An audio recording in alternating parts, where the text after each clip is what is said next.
भारत में चुनाव मात्र एक पॉलिटिकल एक्सरसाइज नहीं है, बल्कि इन्हें लोकतंत्र के महापर्व के रूप में एक उत्सव की तरह मनाया जाता है, जिसमें देश के करोड़ों लोग मतदान के माध्यम से अपने प्रतिनिधियों का चुनाव करते हैं। ये हमारे लोकतांत्रिक गणतंत्र की पहचान का एक सशक्त प्रतीक है तथा यही वह आधारशिला है जिस पर भारतीय लोकतंत्र की भव्य संरचना की नींव रखी गई है। स्वतंत्रता के बाद भारत में अपनी शासन प्रणाली के रूप में संसदीय लोकतंत्र को हमने अपनाया, जिसमें सार्वभौमिक वरिष्ठ मताधिकार के माध्यम से जनप्रतिनिधियों का चुनाव किया जाता है। आज हम इलेक्शन रिफॉर्म की बात कर रहे हैं। संविधान निर्माताओं के लिए चुनाव आयोग का कितना महत्व था, ये सभापति जी मैं आपके माध्यम से सदन को बताना चाहता हूं। 26 जनवरी 1950 को भारत का संविधान लागू हुआ, लेकिन उससे एक दिन पहले, मंत्री जी मैं आपकी बात कर लूंगा, आपकी बात मैं करूंगा, अभी खादी की करनी है ना, मैं करूंगा। 26 जनवरी 1950 को भारत का संविधान लागू हुआ, ये आपके माध्यम से सदन को बताना चाहता हूं। उससे एक दिन पहले 25 जनवरी 1950 को ही चुनाव आयोग का गठन किया हमारे संविधान निर्माताओं ने। उन्होंने कितना महत्व दिया चुनाव आयोग का, यह विषय तो भी समझना चाहिए ना हमें। इसलिए यह बात सभी को समझनी चाहिए कि संविधान निर्माताओं के लिए इलेक्शन कमीशन बहुत ही महत्वपूर्ण संस्था थी। देश में संपन्न हुए 2024 के आम चुनाव में कुल 97.79 करोड़ मतदाताओं को मतदाता सूची में शामिल किया गया। चुनाव आयोग के अनुसार इसमें 6 राष्ट्रीय पार्टियां सहित कुल 743 राजनीतिक दलों ने लोकतंत्र के महापर्व में भाग लिया। चुनाव आयोग की स्थापना के उपलक्ष्य में हर वर्ष, सभापति जी ये भी ध्यान देने की बात है, हर वर्ष 25 जनवरी को नेशनल वोटर्स डे देश की पार्टियों के प्रतिनिधियों के साथ और विदेशी प्रतिनिधि जो आते हैं उनके साथ चुनाव आयोग एक समारोह करता है, और मैं भी उस समारोह में जाता हूं, मैंने भाग लिया है। और भारत के चुनाव आयोग, चुनाव प्रणाली, चुनाव संचालन को लेकर के वहां पर जो विदेशी प्रतिनिधि आते हैं वो बहुत भूरी प्रशंसा करते हैं, और मुझे आश्चर्य होता है कि जो हमारे राजनीतिक दलों के लोग वहां आते हैं वो भी प्रशंसा करते हैं, लेकिन वो बाहर आलोचना करते हैं। साहब ये कैसा विरोधाभास है, मेरे तो समझ में नहीं आ रहा। ये गजब का विरोधाभास है कि यहाँ हमारे सारे विपक्षी शादी विरोध कर रहे हैं, वहां प्रशंसा करते हैं। पाकिस्तान के लोग मांग करते हैं कि भारत जैसा। ये आपने भी ठीक इंटरवेंशन किया। ऑनरेबल सभापति जी, मैं बाबा साहब BR अम्बेडकर साहब द्वारा संविधान सभा में 25 नवंबर 1949 को जो भाषण दिया था वही हमारे इलेक्शन रिफॉर्म का बेस है, वही हमारे इलेक्शन रिफॉर्म का आधार है। 25 नवंबर 1949 को उन्होंने एक वक्तव्य दिया हमारे संविधान सभा में। On the 26 January 1950 we are going to enter into a life of contradiction in politics. We will have a equality, and in social and economic life we will have a inequality. In politics we will be or recognizing the principle, यही हमारे election reform का आधार है। SIR का भी यही आधार है।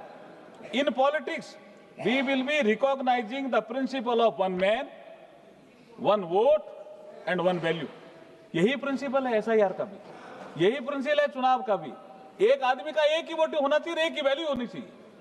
इसलिए SIR में जो अपात्र वोट है, जो बाबा साहब के अनुसार अपात्र वोट है, वो नहीं रहने चाहिए मतदाता सूची में, और पात्र लोग हैं वो छूटने नहीं चाहिए। यही बाबा साहब कह के गए हैं। अब क्या है कि राहुल गांधी जी किताब तो लेके आते हैं, लेकिन किताब में लिखा क्या ये पढ़ते नहीं है, ये समस्या है। इसलिए पढ़ना पड़ेगा क्या लिखा है? हाँ ये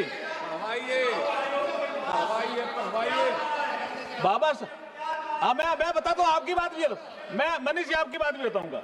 बाबा साहब ने भारत में चुनाव भागीदारी हेतु one man one vote one value के सिद्धांत को प्रतिपादित किया। एक व्यक्ति को एक वोट देने का अधिकार है। सभी के वोटों का मूल्य बराबर रखा गया। इसी प्रक्रिया के तहत कोई भी, मैं दोबारा रिपीट कर रहा हूं, कोई भी पात्र व्यक्ति वोटर लिस्ट में नामांकन से और वोट देने के अधिकार से छूटना नहीं चाहिए और कोई भी अपात्र व्यक्ति वोटर लिस्ट में शामिल नहीं होना चाहिए। यह सुनिश्चित करने के लिए चुनाव आयोग समय समय पर एसआईआर की प्रक्रिया संचालित करता है। मुझे समझ में नहीं आता कि इसमें किसी को आपत्ति क्यों होनी चाहिए। कांग्रेस के जमाने में कितनी बार एसआईआर हुई साहब? वो करें तो ठीक, हम करें तो खराब। ये कैसा विरोधाभास है सर? मैं ये आपसे पूछना चाहता हूं। अध्यक्ष महोदय, यहां यह भी उल्लेखनीय है कि देश के संविधान निर्माताओं के सामूहिक दूरदर्शिता का परिणाम था कि देश की आजादी के तुरंत बाद ही सार्वभौमिक वरिष्ठ मताधिकार लागू करके महिलाओं को भी वोटिंग राइट सुनिश्चित किया गया। ये बहुत बड़ी बात मैं यहां आपको आपके माध्यम से सदन को बताना चाह रहा हूं। अमेरिका जैसे देश को, अमेरिका सर 1776 में मिली आजादी के बाद 144 वर्ष लगे सर महिलाओं को वोटिंग राइट के लिए अमेरिका में। और सर इंग्लैंड में, जहां से हमने संसदीय प्रणाली ली, इंग्लैंड में 1918 में 30 वर्ष से ऊपर की जो महिलाएं थी उनको वोटिंग राइट मिला। और फिर 1928 में सभी महिलाओं को मताधिकार मिला। मतलब 2 बार, इंग्लैंड में भी 2 बार मताधिकार मिला। महिलाओं को संघर्ष करना पड़ा। और यहां बाबा साहब के कारण, बाबा साहब B.R. अम्बेडकर साहब के कारण उन्होंने कहा कि सबको मताधिकार दे दीजिए। अगर आप मताधिकार देते हैं, अदरवाइज यहां भी तो डिबेट जो है और तरह में जा रही थी संविधान सभा में। बाबा साहब खड़े हुए और उन्होंने कहा हमारे बाद भी बहुत से देश आजाद होंगे, भारत को नेतृत्व करना चाहिए मताधिकार के मामले में। अगर हम सबको मताधिकार दे देंगे और वैल्यू एक रखेंगे, एक आदमी एक वोट दे, एक ही वैल्यू हो, तो उसका प्रभाव दूसरे देशों में जाएगा। इस कारण से सबको मताधिकार मिला। और बाबा साहब ने यह कहा संविधान सभा में, किसी ने कहा कि ये महिलाओं को मताधिकार अभी क्यों दे रहे हो, ये तो परिवार के जो मुखिया कहेंगे उसके अनुसार वोट करेंगे।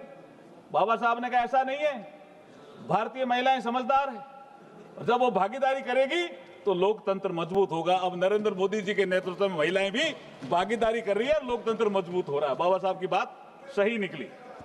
इससे आगे बढ़ते हुए प्रधानमंत्री नरेंद्र मोदी जी ने जब नए संसद भवन में पहले बिल के रूप में नारी शक्ति बंधन, यहां भी बाबा साहब को ही श्रद्धांजलि दी है नरेंद्र मोदी जी ने, नारी शक्ति बंधन जो अधिनियम बना हमारा, जिसमें लोकसभा और विधानसभाओं में 33% महिलाओं को रिजर्वेशन किसने किया?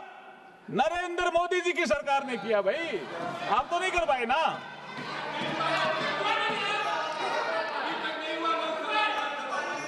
चुनाव आयोग के मार्गदर्शन में देश का प्रथम आम चुनाव। बैठिए, फिर आप नहीं रहेंगे यहाँ।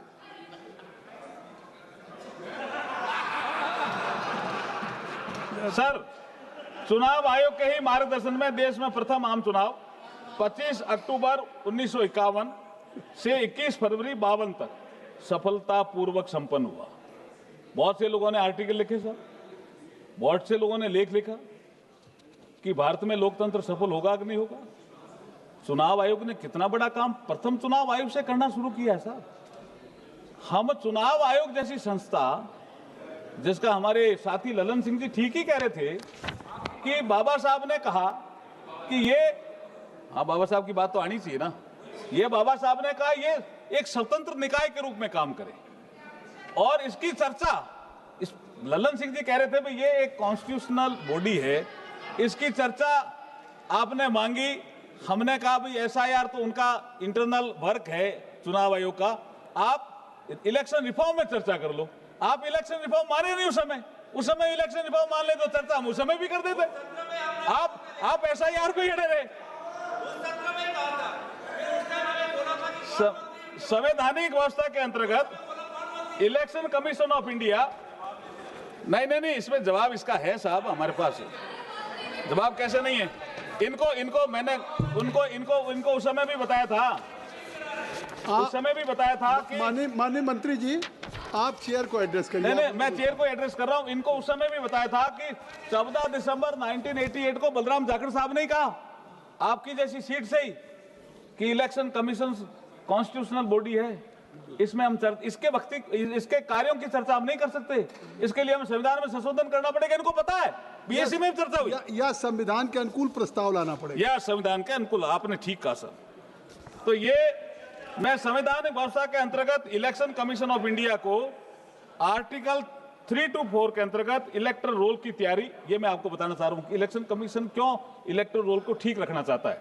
उनकी ये संवैधानिक जिम्मेदारी है। आर्टिकल 3 to 4 के अंतर्गत इलेक्टोरल रोल की तैयारी, पार्लियामेंट और स्टेट लेजिस्लेचर के इलेक्शन के संचालन हेतु निगरानी, निर्देशन और नियंत्रण के लिए शक्तियां प्रदान की गई है। संविधान सभा ने ही शक्तियां प्रदान की। इस कॉन्स्टिट्यूशनल अथॉरिटी को आगे representation of the people act 1950, जिसका जिक्र मनीष तिवारी जी कर रहे थे, और registration of electors rules 1960 RER 1960 द्वारा उसको सशक्त किया गया। मैं उन नियमों में भी आगे आऊंगा। आर्टिकल 3 to 6 ये निर्धारित करता है कि भारत का प्रत्येक नागरिक जिसने क्वालिफाइंग डेट पर, सर ये इंपॉर्टेंट चीज है, आर्टिकल 3 to 6 मनीष जी, ये आप सुन रहे निर्धारित करता है कि भारत का प्रत्येक नागरिक जिसने क्वालिफाइंग डेट पर 18 वर्ष की आयु पूरी कर ली है, आपके ही प्रश्न का और जवाब किसी दे भी रहे हैं। कानून, माननीय मंत्री, एक मिनट, माननीय मंत्री जी जो आपने प्रश्न उठाए थे, हाँ आऊंगा उसका जवाब दे मैं रहे हैं। पहुंच जाऊंगा आपका जवाब। मैं पहुंच रहा हूं। आर्टिकल 3 to 6 ये निर्धारित करता है। गौरव जी, जो उन्होंने कहा क्या अख्तियार है, आर्टिकल 324, 326 उसी का उल्लेख कर रहे हैं। यस, मैं पहुंच रहा हूं। आर्टिकल 3 to 6 ये निर्धारित करता है कि भारत का प्रत्येक नागरिक जिसने क्वालिफाइंग डेट पर 18 वर्ष की आयु पूरी कर ली है और किसी भी कानून के तहत अयोग्य घोषित नहीं है, उसे वोटर के रूप में पंजीकृत होने का अधिकार है। इसके अतिरिक्त सेक्शन 16, जिस रूल्स की मनीष तिवारी जी बात कर रहे थे, सेक्शन 16, 19 और आरपी एक्ट 1950 नामांकन के लिए निम्नलिखित मूल पात्रता शर्तें निर्धारित करते हैं। ये क्या शर्तें हैं साहब, ये सुनो। आवेदक भारतीय नागरिक होना चाहिए और साउंड माइंड होना चाहिए, ये शर्तें हैं। तभी तो सोनिया गांधी जी का विषय आपके ध्यान में ही है कि वो बिना भारतीय नागरिक बने हुए वोटर लिस्ट में आ गई थी, तो बाद में नाम हटाना पड़ा और करना पड़ा। सबको पता ही है नहीं विषय, नहीं आपको तो अनुराग जी पता ही है, सबको पता है। आवेदक भारतीय नागरिक होना चाहिए और साउंड माइंड होना चाहिए, सेक्शन 16। क्वालिफाइंग डेट पर आयु कम से कम 18 वर्ष होनी चाहिए, इंसॉल्वेंट नहीं होना चाहिए, और संबंधित निर्वाचन क्षेत्र में ऑर्डिनरीली रेजिडेंट होना चाहिए, ये सेक्शन 19। इसके अनुरूप ईसीआई ये कॉन्स्टिट्यूशनल रिस्पॉन्सिबिलिटी लेता है कि केवल योग्य नागरिकों को ही इलेक्टोरल रोल में इंक्लूजन किया जाए। क्या गलत है साहब? और तथा निर्धारित पात्रता नहीं रखने वाले अयोग्य नागरिकों का एक्सक्लूजन किया जाए। ये कल्याण जी का भी जवाब दे रहे हैं। हाँ, इनका भी जवाब है। इलेक्टोरल रोल की शुद्धता और अखंडता बनाए रखना स्वतंत्र और निष्पक्ष इलेक्शन के लिए अत्यंत आवश्यक है। ये एक विश्वसनीय रोल सभी योग्य मतदाताओं का नामांकन सुनिश्चित करने तथा अयोग्य और डुप्लीकेट एंट्रीज को हटाकर पारदर्शिता सुनिश्चित करता है, तो लोकतंत्र को बढ़ाता है। यही काम इलेक्शन कमीशन का है।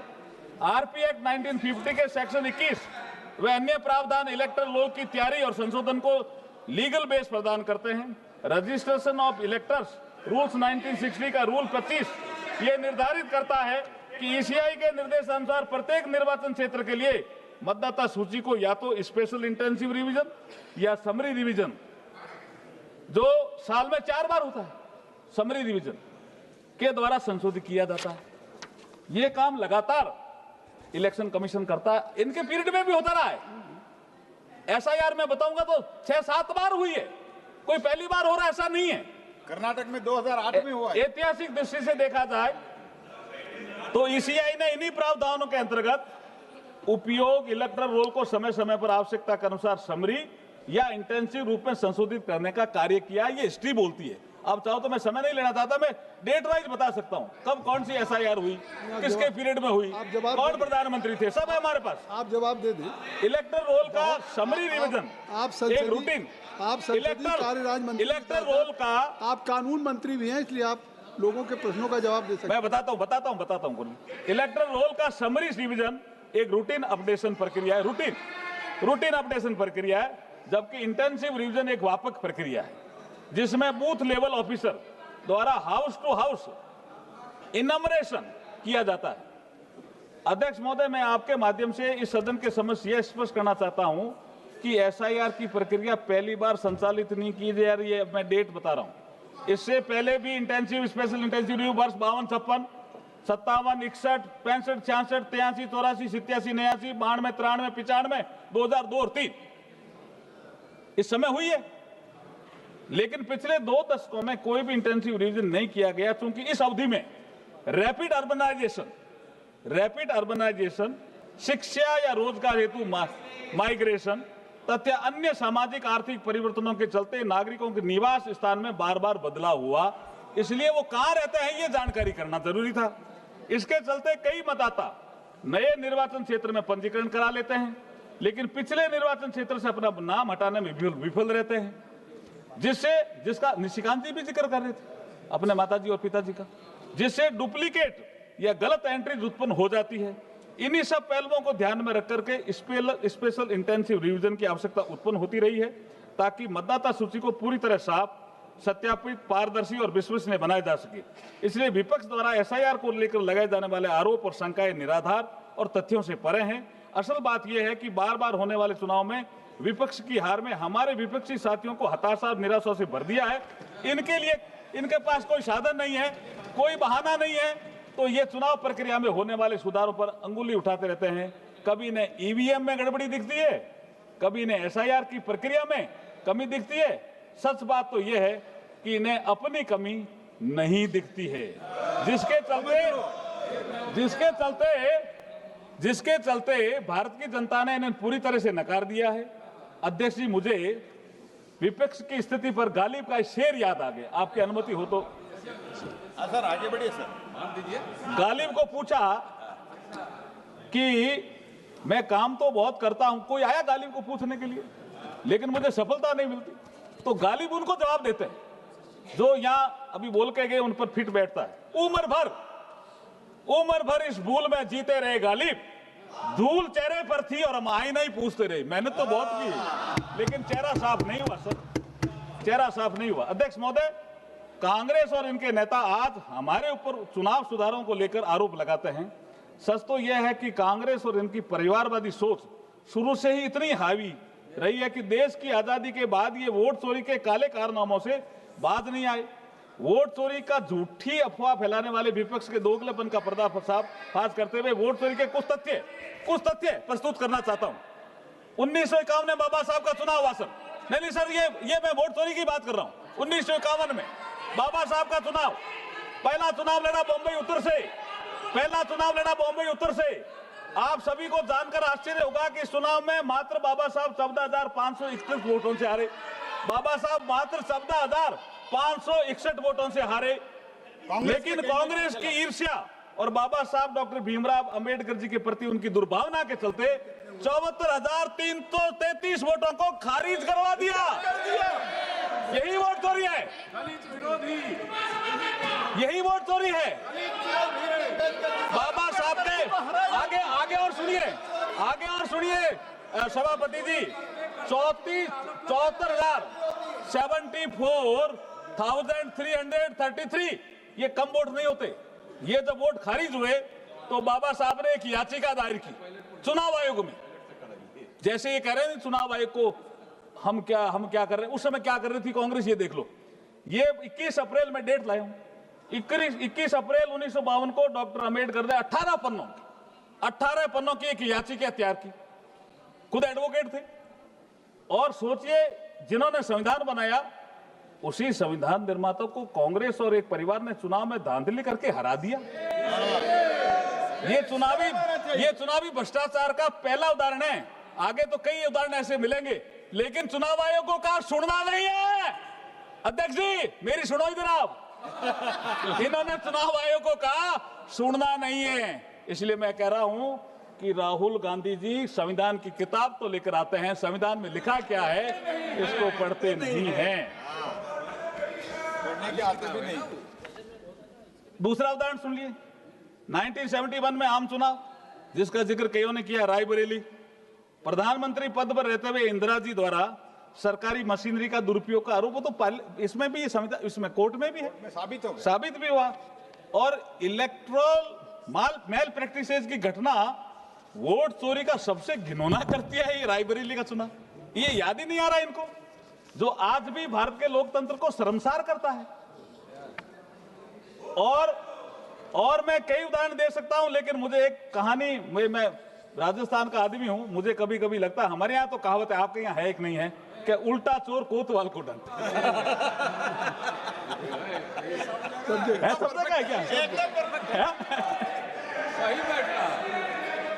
अभी आप ये नियुक्तियों की बात सुना, ये इलेक्शन कमीशन की नियुक्तियों से जुड़ा हुआ मामला।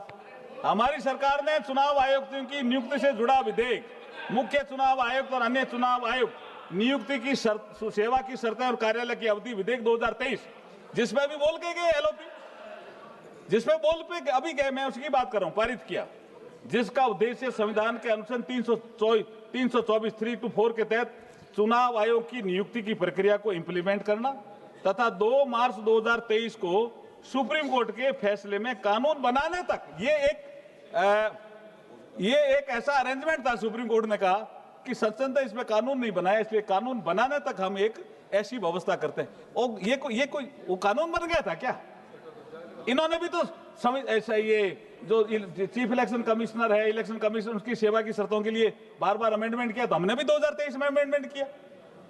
और आगे और मैं कहना चाह रहा हूं कि जो ये इसमें लिखा हुआ है कि क्या करना था, इसमें लिखा हुआ है, ये है आपका 3 to 4 सब सेक्शन 5, जिसका मनीष तिवारी जिक्र कर रहे थे, provided that the chief election commissioner shall not be removed from his office except in like manner and on the like ground as a judge of the Supreme Court।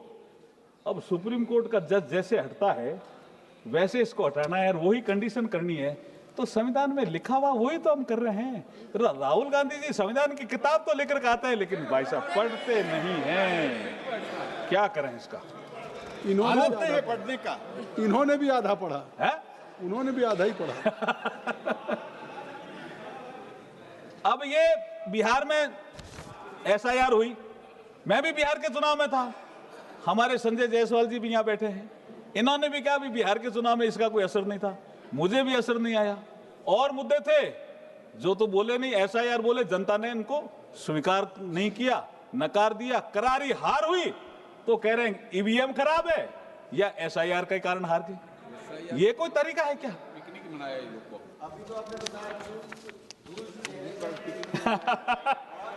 वो गाली वाला, गाली वाला दोबारा बोलना है क्या? गाली वाला दोबारा बोलना है क्या? बोलो जी। उम्र भर इस भूल में जीते रहे गालिब, धूल चेहरे पे थी और हम आईना ही पूछते रहे। कहां से रिजल्ट आएगा? वेणुगोपाल, कहां से रिजल्ट आएगा? हाल ही में माननीय सुप्रीम कोर्ट ने, ये 12 राज्यों की एसआईआर का विषय भी है, वो भी बिहार का विषय भी सुप्रीम कोर्ट में गया। हाल ही में माननीय सुप्रीम कोर्ट ने स्पष्ट कहा, निर्वाचन आयोग को पूरे देश में मतदाता सूची के एसआईआर की प्रक्रिया संचालित करने का वैधानिक और संवैधानिक अधिकार प्राप्त है। मनीष तिवारी जी कह रहे थे अधिकारी प्राप्त नहीं, सुप्रीम कोर्ट ने कहा है। हाल ही में माननीय सुप्रीम कोर्ट ने स्पष्ट कहा कि निर्वाचन आयोग को पूरे देश में मतदाता सूची के एसआईआर की प्रक्रिया संचालित करने का वैधानिक और संवैधानिक अधिकार प्राप्त है और इस प्रक्रिया को रोका नहीं जाएगा, ये सुप्रीम कोर्ट बोल रहे हैं। मुख्य न्यायाधीश जस्टिस सूर्य, मैं नाम नहीं लेना चाहता, साथ में एक और जज है, उन्होंने जो प्रश्न उठाए उनको अस्वीकार किया। अब ये कह रहे नहीं उन्होंने हमारी बात को माना, मेरे समझ में नहीं आया ऐसा क्यों बोल रहे हैं। अब ये फिर मैं कहूंगा कि आप जीते तो ईवीएम ठीक, हम जीते तो ईवीएम खराब, ये कैसा विरोधाभास है सर? आप एसआईआर करें तो ठीक, हम करें तो खराब, ये कैसा विरोधाभास है? कर्नाटक में जीते तो ठीक है, महाराष्ट्र में हारता है तो ठीक नहीं। ठीक नहीं है, ये कैसा विरोधाभास है? आप अपॉइंटमेंट करें, नवीन चावला जी का कैसे अपॉइंटमेंट करा जी इन्होंने? MS गिल का कैसे अपॉइंटमेंट करा इन्होंने? ये इनको जानना चाहिए ना। आप अपॉइंटमेंट करें तो ठीक, हम अपॉइंटमेंट करें तो खराब, ये कैसा विरोधाभास है? नवीन चावला मीटिंग में से फोन करे, SMS करे तो ठीक। हाँ, और उनके लिए चीफ इलेक्शन कमीशन शिकायत लिखता है राइटिंग में, और उन पे कोई कार्रवाई नहीं करते, उनको चीफ इलेक्शन कमिश्नर बना देता है। ये कैसा विरोधाभास है जी?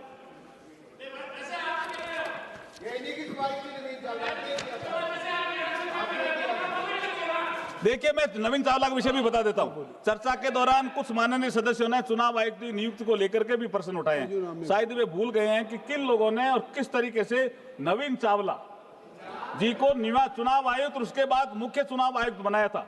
मैं उन्हें याद दिलाना चाहता हूं कि यूपीए फर्स्ट के समय में नवीन चावला जी, जो गांधी परिवार के खास थे, चुनाव आयुक्त बनाकर चुनाव आयोग में लाया गया, जो गांधी परिवार के लिए काम करते थे। 1 मिनट रुक जाए, 1 मिनट बैठ जाइए, 1 मिनट आप बैठ जाइए।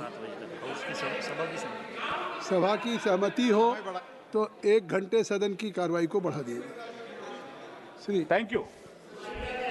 अब यूपीए फर्स्ट के समय नवीन चावला जी, जो गांधी परिवार के खास थे, चुनाव आयुक्त बनाकर चुनाव आयोग में लाया गया, और जो गांधी परिवार के लिए काम करते थे। ये शिकायत किसने की? हमने नहीं की, मैं बताता हूं आगे। यहाँ ये उल्लेखनीय है कि उनके कार्यों की शिकायत तथा उन्हें हटाने की सिफारिश तत्कालीन मुख्य आयुक्त श्री गोपाल स्वामी जी ने की राइटिंग में। फिर भी आप कुछ नहीं करे और हमारे को दोष देते हैं। उन्होंने मंत्री बनाया। हाँ, बाद में उनको मंत्री भी बनाया। इसके बावजूद नवीन चावला जी के खिलाफ कोई कार्रवाई नहीं। इतना ही नहीं, इनके प्रमोट करके मुख्य चुनाव आयुक्त बना दिया। आज ये हमारे ऊपर प्रश्न उठाते हैं।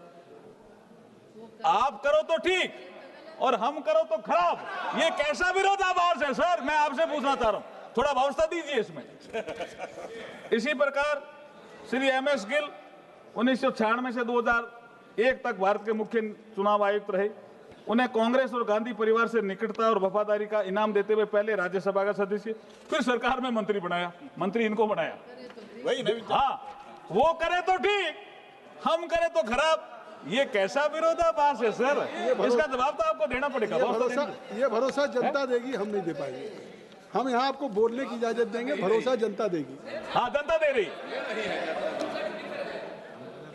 देश के यशस्वी में अब देखो, सभापति जी, देश के प्रधानमंत्री जी के लिए भी इस चर्चा में कुछ विषय लेके आए। मैं थोड़ा सा देश के प्रधानमंत्री जी के वेणुगोपाल जी को लगता है कुछ गलत बोल रहे तो बताइए साहब। ये तो हिस्टोरिकल फैक्ट्स आपको बता रहे हैं। ऐसा कैसे? ये आपके इलेक्शन कमीशन आपने क्या बता रहे हैं सारा देश को? You can't raise any concern about unchair. Please, Venugopal ji were very senior member. नहीं सर, यही तो विषय आए सर चुनाव चर्चा में। अपॉइंटमेंट, EVM, SIR, सरकारी पैसे का दुरुपयोग, वोट चोरी, नेगेटिव कैंपेन, आधार, MCC, महिलाओं की भागीदारी, शिकायत नहीं सुनता, यही विषय थे। इसी विषय पे बोल रहा हूं मैं, कोई अलग तो जा ही नहीं रहा। ये अलग जा रहा हूं, आपको लगता है क्या? मैं तो ये कह रहा हूं अलग जाएंगे तो हम आपको रोक देंगे। मैं देश के प्रधानमंत्री जी का विषय भी आया यहाँ, इसलिए चर्चा में ला रहा हूं, नहीं तो मैं नहीं लाता। देश के यशस्वी, तपस्वी और कर्मयोगी प्रधानमंत्री, ये 3 शब्द महत्वपूर्ण है सर। देश के यशस्वी, तपस्वी और कर्मयोगी प्रधानमंत्री आदरणीय श्री नरेंद्र मोदी जी के नेतृत्व में चल रही हमारी सरकार को लेकर भारत की जनता और सामान्य मानवी के मन में ये विश्वास बना हुआ है कि ये सरकार जो कहती है वो करती है। जो वादे किए जाते हैं उन्हें धरातल पे पूरा किया जाता है। इसलिए ये धारणा बलवती हुई कि मोदी है तो मुमकिन है। माननीय प्रधानमंत्री जी के व्यक्तित्व पर ये पंक्तियां सटीक बैठती है। आप कहो तो मैं सुना दूं, आपकी इजाजत होती है? प्रधानमंत्री जी के व्यक्तित्व पर ये पंक्तियां बिल्कुल सटीक बैठती है। जमाना कहां वाकिफ है मेरी उड़ान से, वो और थे जो हार गए आसमान से। प्रधानमंत्री जी भारत को विकसित भारत बना करके ही दम लेंगे। इसलिए उन्होंने एक सपना देखा जिनको हम साकार करने के लिए कभी रिफॉर्म की बात करते हैं, कभी परफॉर्म की बात करते हैं, ट्रांसफॉर्म करके इस मंत्र पे चल रहे हैं हमारे प्रधानमंत्री जी। और 2047 तक भारत को विकसित भारत बनाना है। माननीय अध्यक्ष महोदय, आदरणीय प्रधानमंत्री श्री नरेंद्र मोदी जी के नेतृत्व में हमारी सरकार 2047 तक भारत को विकसित राष्ट्र बनाने के लिए कृत संकल्पित है। सुधारों की ये प्रक्रिया निरंतर इसी प्रकार चलती रहेगी। हमें पता है इस मार्ग में कुछ मुश्किलें आएगी, हमें पता है, हम जानते भी हैं और पीएम साहब भी जानते हैं, अवरोध भी आएंगे, लेकिन हम बिना थके बिना रुके लक्ष्य की ओर बढ़ते रहेंगे। इसलिए फिर किसी शायर ने कहा है, मुश्किलें जरूर है मगर ठहरा नहीं हूं मैं, मंजिलों से कह दो अभी पहुंचा नहीं हूं मैं। मुझे पहुंचना है 2047 तक और भारत को विकसित भारत बनाना है। बहुत बहुत धन्यवाद, आभार आपका।